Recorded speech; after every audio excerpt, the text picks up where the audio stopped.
नमस्कार, मी संस्कृती आणि आपण पाहत आहात नवा मराठा।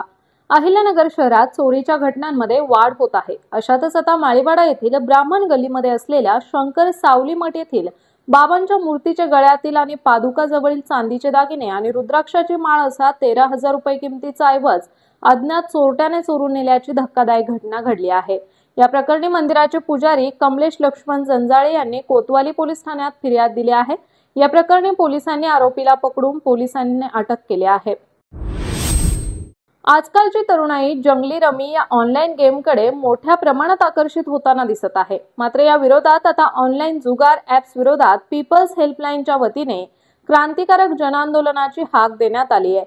जुगाराच्या विळख्यात अडकणाऱ्या भावी पिढीला वाचवण्यासाठी पुढाकार घेण्यात आला असल्याचे ज्येष्ठ विधिज्ञ ॲडव्होकेट कारभारी गवळी यांनी सांगितले। अहिल्यानगर जिल्हा रुग्णालय आणि आयुष रुग्णालयात कर्मचारी वर्गाचा बेशिस्तपणा आणि अरेरावीच्या विरोधात धडक जनरल कामगार संघटना आणि छावा संघटनेच्या वतीने आंदोलन करण्यात आले। यावेळी त्यांनी बेशिस्त कर्मचाऱ्यांवर कारवाई करण्याच्या मागणीसाठी जिल्हा शल्यचिकित्सक यांच्या खुर्चीला पुष्पहार अर्पण करून गांधीगिरी करण्यात आली। तसेच या आंदोलनात छावा संघटनेचे प्रदेशाध्यक्ष रावसाहेब काळे पाटील, जिल्हाध्यक्ष विनोद साळवे हे देखील उपस्थित झाले। अहिल्यानगर येथील केडगाव उपनगरात मागील 2 ते 3 महिन्यांपासून तीव्र स्वरूपाची पाणी टंचाई निर्माण झाली असल्याने नागरिकांचे मोठ्या प्रमाणात हाल सुरू आहेत। अशातच उन्हाळ्याचे तीव्र चटके बसत असताना देखील पाणी पुरवठा सुरळीत करण्यास महापालिका अपयशी ठरत आहे। या संदर्भात माजी सभापती मनोज कोतकर यांनी महापालिका आयुक्त यशवंत डांगे यांना निवेदन देत तीव्र आंदोलनाचा इशारा दिला आहे।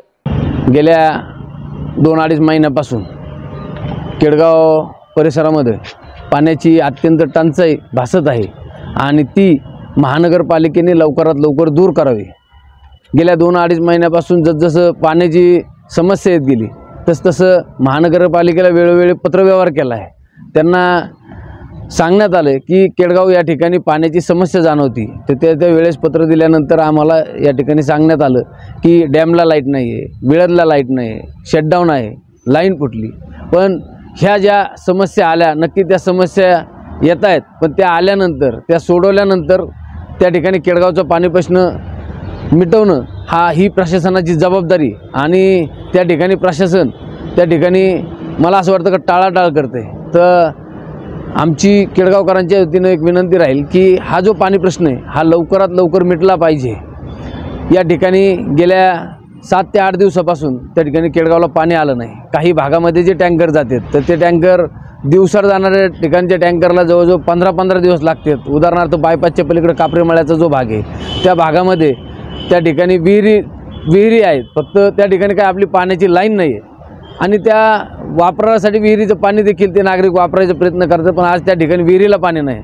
मग आपल्या महानगरपालिकेकडून जे टँकर जातात तर ते दिवसात न जाता 15-15, 20-20 दिवसाला त्या ठिकाणी ते टँकर जातात। आज त्या नागरिकांची अतोनात हाल त्या ठिकाणी होती। त्याचप्रमाणे पूर्ण केडगाव परिसरामध्ये जे 7-7, 8-8 दिवसाला जे पाणी सुटते ते कमी दाबाने सुटते आणि त्यामुळं त्या ठिकाणी पाण्याची टंचाई भासती आणि ती प्रशासनाने लवकरात लवकर सोडवावी। आम्ही वेळोवेळी पत्रव्यवहार केला आहे, पण तरी देखील जर प्रशासन याकडे जर लक्ष देणार नसेल तर येत्या 8 दिवसामध्ये महानगरपालिकेत उग्र स्वरूपाचं आंदोलन केल्याशिवाय आम्ही राहणार नाही। त्याचप्रमाणे पाणीपट्टी देखील एवढी वाढवली, जे आम्हाला 4-4, 5-5 दिवसाला जे पाणी येतं आहे ते पाणी येऊन देखील केडगावकर शांततेने ऐकून घेतात की एवढ्या उशिरा 4-4, 5-5 दिवसाला पाणी येतं आहे आणि त्यावर देखील आपण पाणीपट्टीची वाढ केली आणि पाणीपट्टीची वाढ करून देखील त्या ठिकाणी केडगावला पाणी मिळत नाही। आमची प्रशासनाला विनंती राहील की हा प्रश्न लवकरात लवकर मार्गी लावा। जम्मू काश्मीर येथील पहलगाम घटनेनंतर भारताने पाकिस्तानवर केलेल्या ऑपरेशन सिंदूरमध्ये काही भारतीय जवान आणि अधिकारी हुतात्मा झाले आहेत। या हुतात्म्यांप्रती आदर व्यक्त करण्यासाठी अहिल्यानगरच्या चौपाटी कारंजा मित्रमंडळाच्या वतीने दिल्ली गेट येथील कुबेर गणपती मंदिरात माजी सैनिकांच्या हस्ते महाआरती करून त्यांना श्रद्धांजली वाहण्याचा भावनिक उपक्रम राबवला होता। तर पाहूयात या संदर्भात सविस्तर व्हिडिओ। नौसैनिक माझं पण शिक्षण झालेलं आहे रेसिडेन्शियल हायस्कूलला आणि 1983ला मी नौसेनेमध्ये भरती झालो। 15 वर्ष सेवा करून 1998ला मी सर्व्हिस रिटायर झालो। त्यानंतर महसूल डिपार्टमेंटला मी 15 वर्ष सर्व्हिस केली. आता गंदेसाहेबांनी सांगितलं जे आता जे पहलगावचं झालेलं आहे तो एकदम भ्याड हल्ला होता आणि तो धर्म विचारून आपल्याला हल्ला केला होता. तर त्याच्या बाबतीत त्या टायमाला पंतप्रधानांनी जे आपल्या माननीय पंतप्रधानांनी जे वाच्य केलं होतं की आपण त्याचा बदला घेऊ आणि त्यांच्या घरात बसून मारू. त्याप्रमाणे आपल्या सैनिकांनी जे इंडियन एअरफोर्स किंवा आर्मी नेव्ही यांनी आपापल्या परीने त्याबाबत त्यांना धडा शिकवलेलाच आहे. आणि वरिष्ठ स्तरावरती जे काही चर्चा चालू आहे ते काहीतरी तिथं पण खूप तज्ज्ञ लोक असतात. आता आपल्याकडे काही लोक म्हणतात तिथं इतक्या लवकर थांबायला नाही पाहिजे. तिथं जे बसलेले लोक आहेत तर त्यांना त्याबद्दल आपल्यापेक्षा जास्त गहन माहिती असते. त्याच्यामुळं ते जे झालं 3-4 दिवसातच त्यांचं सगळं ते उद्ध्वस्त केल्यानंतर पुन्हा पुन्हा तेच रिपीट करण्यात काय अर्थ नव्हता. परंतु आता जाधव साहेबांनी जे सांगितलं की फक्त जवानांची आठवण 26 जानेवारी 15 ऑगस्ट आणि युद्धाच्या टायमालाच ठेवू नये तर कायम एक दुसऱ्याच्या याच्यामध्ये राहावा आणि हिंदू धर्मासाठीच आपण सगळे एकत्र आलेलो आहोत. साहेबांनी जे सांगितलं आता की DJ वगैरे जे अश्लील गाणी वगैरे चालतात त्याची आपली सार्वजनिक जबाबदारी आहे. म्हणजे एक समजा आता तुम्ही सांगितलं चौकटीकरांच्या मित्रमंडळाने त्यांनी बंद केलं पण आपण दुसरे पण आपल्या शेजारच्या दुसरे मित्रमंडळ वगैरे कारण ह्या ज्या आहेत गणपती मंडळ वगैरे ते सगळे आपलेच आहेत हिंदू धर्मातलेच आहेत. त्याच्यामुळे त्यांच्या अध्यक्षांची त्यांचे जे पदाधिकारी त्यांची मिटिंगवर आपल्याला ह्यापुढे जे मिरवणूक निघेल शिवजयंती असो किंवा गणपतीचा असो किंवा कोणताही कार्यक्रम असतो ते आपल्याला हे गाणी ठेवायचीच नाही. डीजेच लावायचं नाही मुख्यतः. डीजेनं लावता आपलं टाळ मृदुंग किंवा आपण काही पण लाऊडस्पीकरवरती आपण पारंपरिक आणि धार्मिक गाणे सुद्धा हे करू शकतो ना. ते सुद्धा खूप चांगली गाणी आहेत आणि ह्या पद्धतीने आपण करायला पाहिजे. आणि लहान मुलांसाठी आता सुट्ट्या चालू आहेत ना तर विश्व हिंदू परिषदेला ते तुमच्या विनंती करतो की लहान मुलासाठी कुठेतरी संस्कार वर्ग वगैरे सुरू करायला पाहिजे तेवढे 10-15 दिवस. बाकी एवढं बोलून माझे 2 शब्द संपतो. धन्यवाद. पहिल्यांदा करून देवा तुम्ही. मी कमांडर राहुल शिवाजीराव जाधव. जन्म 272 आनंदी बाजार म्हणजे इथून 500 मीटरवर. सध्या राहतोय जाधवमाळा सारडा कॉलेज माझं. 1ली ते 10वीचं शिक्षण दादा चौधरी मराठी शाळा आणि विद्यालय दोन्ही. त्याच्यानंतर मग 11वी-12वी सैनिकी सेवा पूर्व शिक्षण संस्था औरंगाबाद आणि तिथून मग नॅशनल डिफेन्स अकॅडमी आणि मग नेव्ही. 22 वर्ष सर्व्हिस केली. पहिली गोष्ट तुम्ही जे बोलवलं आम्हाला आठवण काढून खूप छान वाटलं. फक्त एक गोष्ट आहे की आपल्याला तिरंग्याची आठवण 15 ऑगस्ट 26 जानेवारी आणि जवानाची आठवण फक्त युद्ध होतं तेव्हा. ती एक मानसिकता जी आहे भारतात ती थोडीशी बदलायला पाहिजे. म्हणजे जास्त या विषयावर बोलत नाही कारण ते टोमणे मारण्यासारखं होईल. आणि दुसरं मला एक खूप कळकळीची विनंती आहे सगळ्या हिंदू बांधवांना. आपले जे सण साजरे करतो प्रत्येक सणामध्ये तुम्ही डीजेवर आरती पहिली लागेल एक किंवा साईबाबाचं एक भजन लागेल आणि त्याच्यानंतर बिभत्स गाणे सुरू होतात. मुंगळापासून चिकली चमेलीपासून मयू डॉग बाकी कोणत्या धर्माच्या जागी त्यांची जेव्हा पूजा चालू असेल किंवा त्यांची जेव्हा मिरवणूक वगैरे चालू असेल हे का सुरू झाले. कुणीतरी या बाबतीत माझ्यामध्ये पुढाकार घेऊन प्रबोधन याचं प्रबोधन करणं आवश्यक आहे. बस एवढं सांगू इच्छितो. धन्यवाद बोलवल्याबद्दल. त्या संदर्भात चौपटीकरांच्या मंडळाच्या वतीने काहीतरी थोडंसं आपल्याला जेवणांसाठी काही करण्याची आमची इच्छा होती. परंतु आमची अशी हे झालं की आपण नाहीतरी आरती दर मंगळवारी आम्ही इथं आरती करत असतो. आपल्या चौपटीकरांचे जे दत्त मंदिर आहे त्या मंदिरामध्ये आम्ही मागच्या 2022 पासून दर गुरुवारी आरती करत असतो. पण तिथं आत्ता नवीन मंदिराचं रिनोव्हेशन सुरू झालं तर तिथं जवळपास दर गुरुवारी 200च्या आसपास लोक जमा व्हायचे. मग काय झालं की गुरुवारची आरती बंद झाल्यानंतर त्या लोकांसमोर उद्देश ठेवणं काहीतरी गरजेचं होतं. म्हणून आम्ही या मंदिराची निवड केली. विश्व हिंदू परिषदेच्या मान्यतेनेच आपण इथं कार्यक्रम सुरू केला. आणि या आजचा 17वा आठवडा आहे आपला. इथं सुद्धा 17 आठवडे पूर्ण झाले आणि दत्त मंदिरामध्ये जे करत होतो त्याला 109 आठवडे आपले पूर्ण झाले. या सगळ्या आता तुम्ही देशासाठी खूप मोठं काम केलेलं आहे, परंतु आपल्या चौपटेकरांच्या मंडळाचा त्याच्या ह्या आरती करण्यामागचा उद्देश असा होता की ह्या आपल्या आरतीला जे 150-200 लोक यायचे त्याच्यामध्ये 10-20 लहान मुलंसुद्धा यायची, की या माध्यमातून का होईना त्यांचा 1 तास मंदिरात जाईल किंवा त्यांच्यावर थोडेसे संस्कार होतील, आपले स्तोत्र वगैरे पाठ होतील, आरत्या पाठ होतील. हा त्याच्यामागचा आमचा मेन उद्देश होता. आणि जो आम्हाला सांगायला आनंद होतो की बऱ्याचशा मुलांच्या त्या आरत्या आणि या गोष्टी सगळ्या पाठ झाल्या, या आम्हाला एक चांगली त्याच्यामध्ये एक आम्हाला हे मिळाली. आणि एक थोडंसं संघटन व्हावं हिंदूंचं, त्याच्या माध्यमातून नवीन उपक्रम आपल्यासमोर यावे, या सगळ्या मागचा उद्देश होता. तर तुम्ही सगळ्यांनी देशासाठी खूप मोठं काम केलेलंच आहे, परंतु आमच्यासारख्या छोट्याशा मंडळाकडनं तुमच्या हाताने इथं आरती व्हावी अशी आमची फार इच्छा. तुमचा सगळ्यांचा आम्हाला संपर्क मिळाला, तुम्ही सगळेजण इथं आलात त्याबद्दल मंडळाचे तुमचे आभारी. तुम्ही दोन काही बोला. भारतीय सैन्याचे मनोबल वाढवण्यासाठी आणि पहलगाम हल्ल्याचा तीव्र निषेध करण्यासाठी वंचित बहुजन आघाडी आणि भारतीय बौद्ध महासभेच्या वतीने अहिल्यानगर शहरात विशेष कार्यक्रमाचे आयोजन करण्यात आले. यावेळी शहरातील शहीद भगतसिंग यांच्या स्मारकाला पुष्पहार अर्पण करून सैनिकांच्या सुरक्षिततेसाठी आणि विजयासाठी सामूहिक प्रार्थना करण्यात आली.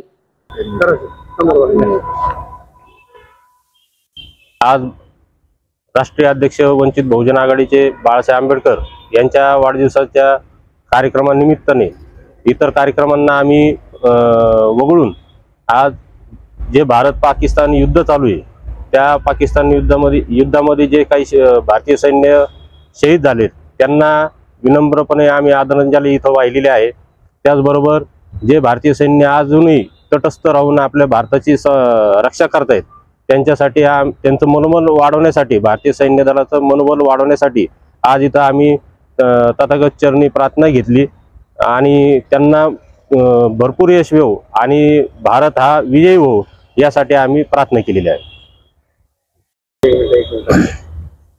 इकडे आमच्याकडे कॅमेऱ्याकडे बघायचं. मी भारतीय बौद्ध महासभा नगर जिल्हा उपाध्यक्ष समता सैनिक दल.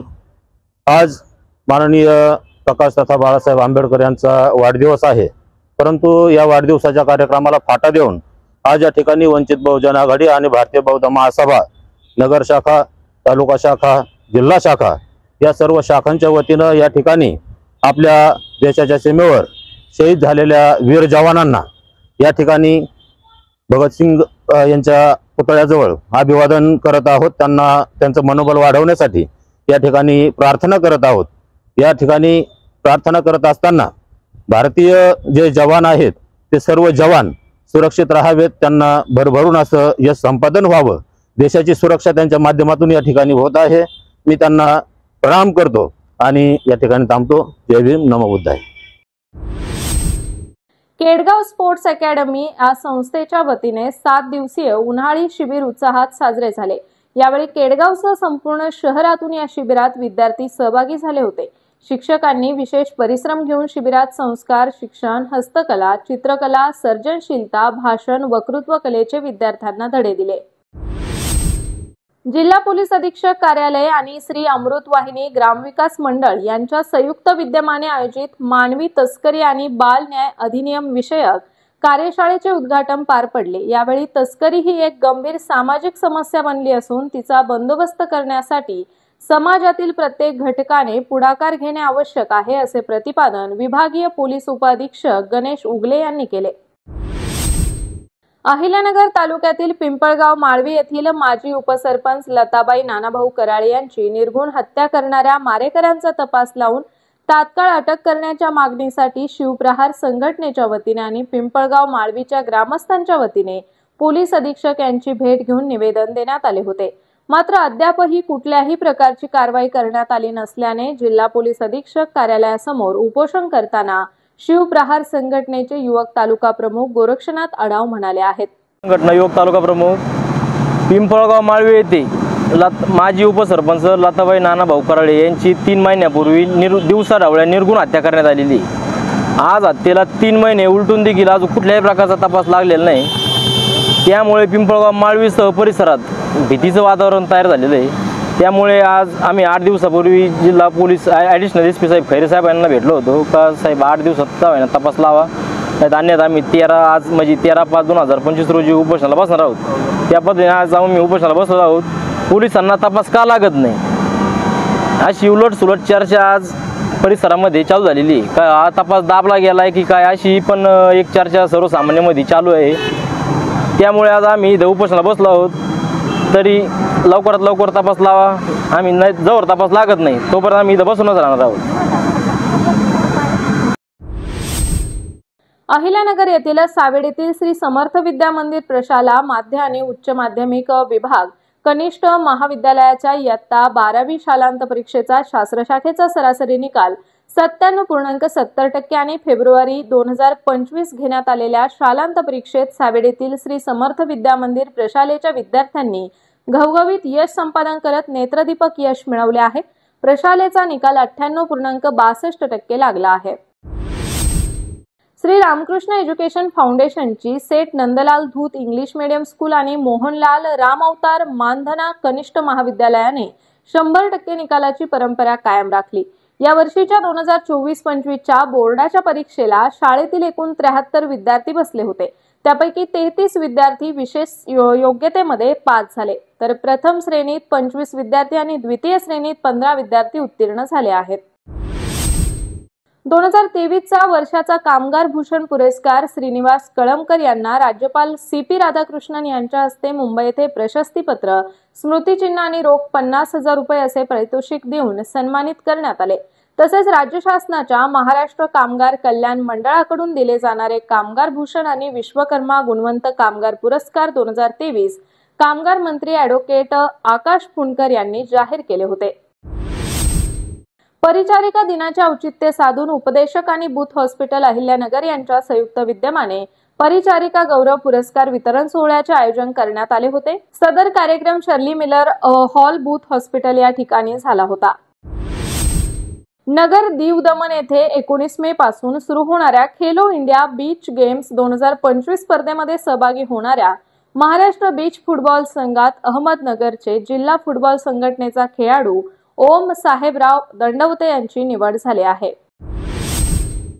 जगभरातील 143 देशात 8,500हून अधिक सेवा केंद्राच्या माध्यमातून निःशुल्क ध्यानधारणा शिकवणाऱ्या प्रजापिता ब्रह्मकुमारी ईश्वरीय विश्वविद्यालयाचे ध्यानधारणा प्रशिक्षक ब्रह्मकुमार डॉक्टर दीपक हरके यांचा भारताच्या प्राचीन राजयोगाचा प्रचार आणि प्रसार केल्याबद्दल प्रजापिता ब्रह्मकुमारी ईश्वरीय विश्वविद्यालयाच्या सेंट पीटर्सबर्ग रिट्रीट सेंटरच्या डायरेक्टर BK संतोष दीदी आणि मिस रशिया वालेरिया मीर यांच्या हस्ते ग्लोबल लीडर अवॉर्डने सन्मान करण्यात आला। यावेळी ब्रिक्सचे सदस्य उद्योजक अँड्रू चिरवा उपस्थित होते। Podar International School Ahilyanagar CBSE बोर्डाचा सन 2024-25 या वर्षातील इयत्ता 10वी बोर्डाचा निकाल 100% लागला। शाळेतील श्रुती बाळासाहेब देंडगे हिने 97.80% गुण मिळवत प्रथम क्रमांक मिळवला, तर प्रज्ञेश अमित बुचडे आणि अथर्व रणजित पाटील या दोघांनी 96.60% गुण मिळवून द्वितीय क्रमांक पटकावला आहे। अहमदनगर येथील Alfalah education and welfare society संचलित मातोश्री उर्दू हायस्कूल आलमगीर नागरदेवळे या विद्यालयाने यशाची परंपरा कायम राखली आहे।